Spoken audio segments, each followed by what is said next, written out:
One of the questions I get asked all the time when people have had fillers is, Regan, I had my fillers done like 6 months ago, and all of a sudden they've just started swelling up and they're really hard and they're actually a little bit uncomfortable.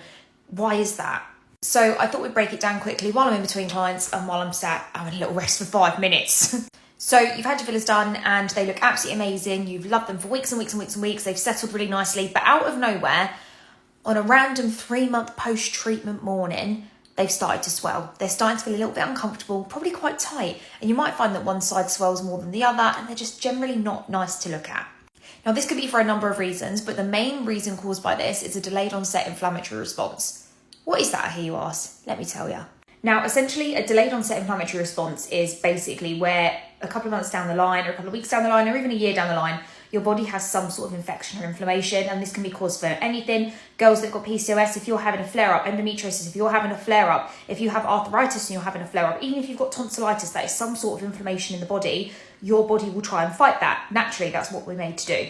But the interesting thing with the body is if we're having some sort of infection or inflammation, our body doesn't know where to send those cells to help fight the infection. So if I've got an infection in my left big toe, my body doesn't know. We must sell these cells to fight it in her left big toe. They will just basically try to expel any foreign bodies out of the body. Hence why you're sick, hence why you have shits. Your body tries to expel it. But a foreign body within us is our filler. So that can cause the filler to swell, to go hard, to be a little bit painful as well. And it's because of that inflammatory response.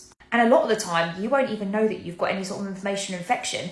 Your lips and your filler will be the first thing to tell you, which is actually quite cool and interesting. I never know if I'm having an endo flare-up. Before I get the cramps, my lips will start swelling. Or I'll find that, like, where I've had my cheeks done previously before I got them dissolved, they will start swelling and my face will feel a little bit puffy and I'll be like, what is going on here? And then a day or two later, bam, endo flare-up. Your body tells you in the most mysterious and cool ways. Another thing that can cause the random swelling is just naturally the stage your filler is when it's breaking down. Sometimes if that filler is starting to break down a couple of months down the line, if you're not one that holds filler very well, it can start to go a bit lumpy, it can start to go a little bit hard and a little bit weird, swollen. And that's kind of when you know you need to go back to your practitioner. Ooh. That's when you know you need to go back to your practitioner, have a chat and kind of think about all your options that you need to do. Now, if you are showing the signs of a delayed onset inflammatory response, contact your practitioner straight away. If they're a nurse, they can prescribe. If they are a non-medic, such as myself, they will contact the consultant or the doctor that they work alongside and they can prescribe either a course of steroids or a course of antibiotics, or a lot of the time it does go down on its own within a couple of days. So it's always kind of good to see what stage you're at and whether you need the antibiotics, whether you need the steroids. But rest assured, if your practitioner is a medic or a non-medic, there is still the same level of care there. It is exactly the same.